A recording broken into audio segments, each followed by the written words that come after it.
રામ કરતા રામનું નામ મોટું અને રામના નામ કરતા એ રામનું કામ મોટું. ભોજ રાજા સિંહાસન પર બેસવા જાય છે ને વિદ્વાનોએ મુહૂર્ત કાઢ્યું છે કે 9 થી 10 ની વચ્ચે રાજગાદીએ બેસવાનું. એટલે રાજ્યાભિષેકના સમયે આ શ્યામળ ભટ્ટની ઓલી 32 પુતળીઓની વાર્તા આવે છે ને, એમાં પ્રસંગ બહુ સરસ છે. અને એ રાજા જ્યાં સિંહાસન પર બેસવા જાય ત્યાં શ્યામળ ભટ્ટની એક પુતળી આવીને કહે, થાંભો, ઊભા રહો. તમારામાં જો રાજા વિક્રમાદિત્ય જેવા ગુણો હોય તો જ તમે આ સિંહાસન ઉપર બેસી શકો. તમારામાં એવા ગુણો ન હોય તો તમે આ સિંહાસન ઉપર ન બેસી શકો. તો એ રાજા વિક્રમાદિત્ય એ કોણ? અને પછી વાત આગળ ચાલે કે એક વખત રાજા વિક્રમાદિત્યને રાતમાં સપનું આવ્યું અને સપનામાં એવો ભવ્ય ભોગ વિલાસ લક્ઝરિયસ એવો એક મહેલ આવ્યો. ઇન્દ્રની ઇન્દ્રપુરી અને કુબેરની અલકાપુરી પણ જેની સામે તુચ્છ લાગે એવો ભવ્ય મહેલ એના સપનામાં આવ્યો. અને બીજે દિવસે સવારે રાજાએ પોતાના દરબારમાં પોતાના રાજ્યમાં જે માનસ શાસ્ત્રનો એટલે સાયકોલોજીનો અભ્યાસ કરતા હોય એવા વિદ્વાનોને બોલાવ્યા અને પૂછ્યું કે મારા મનમાં આવું રાત્રે સપનું આવ્યું હતું, તો આવું જગ્યા ક્યાંક હશે તો તમે ગોતો. મેળ ન પડ્યો.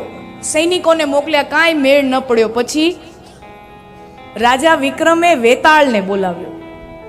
વિક્રમ વેતાળની કથાઓ સાંભળીને આપણે, તો વિક્રમે વેતાળને બોલાવ્યો અને પૂછ્યું કે આવું સપનું આવ્યું, આ મહેલ ક્યાં છે? તો કે ફલાણા જંગલમાં આ જગ્યાએ આ મહેલ છે. તો રાજા વિક્રમ અને એની સાથે વેતાળ ઈ જંગલમાં જાય અને પહોંચ્યા. ત્યાં ઘનઘોર અંધારું, રાત્રિ થઈ ગઈ. અને જ્યાં જુએ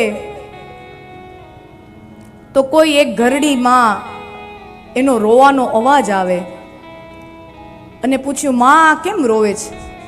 તો કે મારો એકનો એક દીકરો લાકડા કાપવા માટે લકડહારો લાકડા કાપવા માટે ગયો, રાત અંધારી થઈ ગઈ, હજી સુધી પાછો આવ્યો નથી.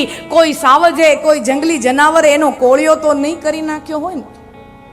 અરે માં, આ દેશનો રાજા, આ પ્રદેશનો રાજા, તાર દીકરો હું ગોતી આવું. અને રાજા પછી એનો દીકરો ગોતવા જાય અને જુએ છે કે ઝાડમાં એ લકડહારો ઉપર લાકડા કાપતો તો ઝાડ ઉપર ચડીને અને જુએ છે કે નીચે સિંહ છે. સિંહને મારી અને પછી એને ઉતારે અને પોતાની માતા પાસે એને લઈ જાય. ધન્યવાદ રાજા, મારો દીકરો તે બચાવ્યો. પણ રાજા, તારું અહીંયા આવવાનું પ્રયોજન શું છે? અહીંયા આવવાનું આયોજન શું કામ? તો કે આવી રીતે એક સપનામાં મહેલ આવ્યો તો આ વેતાળે કીધું કે આ જંગલમાં આ મહેલ છે, ઈ મહેલને ગોતવા માટે આવ્યો છું. એમ? ઈ મહેલ તો મને ખબર છે, ચાલ તને લઈ જાઉં. પણ ઈ મહેલમાં એન્ટ્રીની એક શરત છે, ઈ મહેલમાં પ્રવેશ મેળવવાની એક શરત છે. જેને આખું જીવન 24 કલાક રામ નામ લીધું હોય, ભજન કર્યું હોય, એને ઈ મહેલમાં અંદર જવા મળે. તો કે હું તો રાજકાજનો માણા, વહીવટીનો માણા, મારે તો રાજાનું સંચાલન કરવાનું હોય, ભજનનો સમય ન હોય, તો તમને એન્ટ્રી ન મળે, પ્રવેશ ન મળે.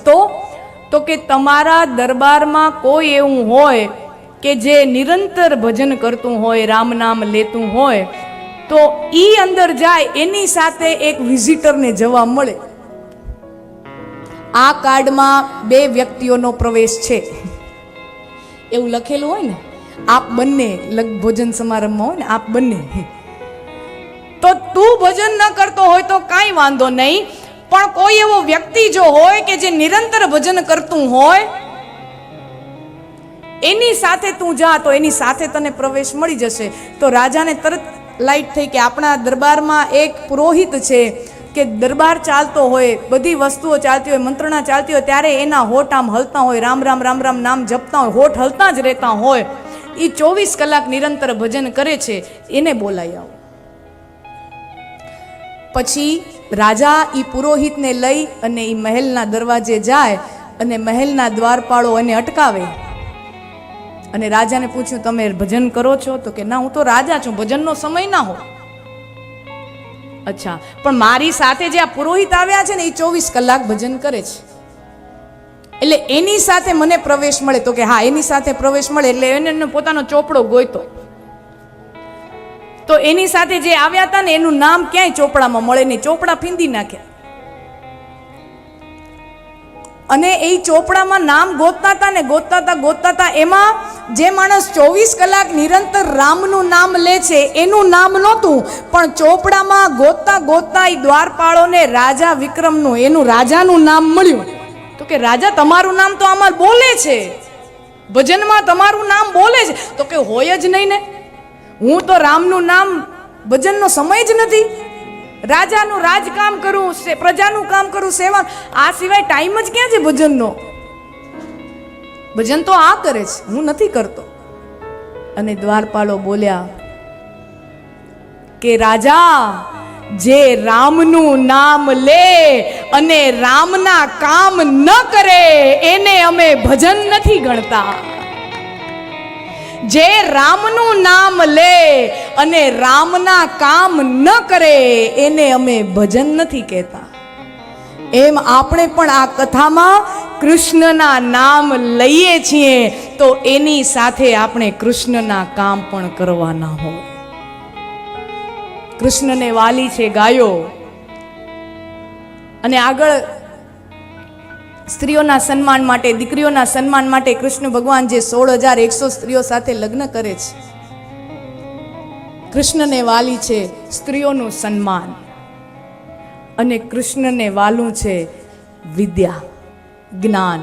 પોતે મોટા ફિલોસોફર રહ્યા છે અને એમને પોતે પણ વિદ્યાદાન કર્યું છે. અર્જુનને કર્યું, આપણને આજે આપણી પાસે એ ગ્રંથ છે. તો આપણે અહીંયા કૃષ્ણનું નામ લઈએ અને જો કૃષ્ણના કામ ન કરીએ તો એ ઉપરવાળો એને કૃષ્ણનું ભજન નથી ગણતો, એ કૃષ્ણનું भजन नहीं गणतो।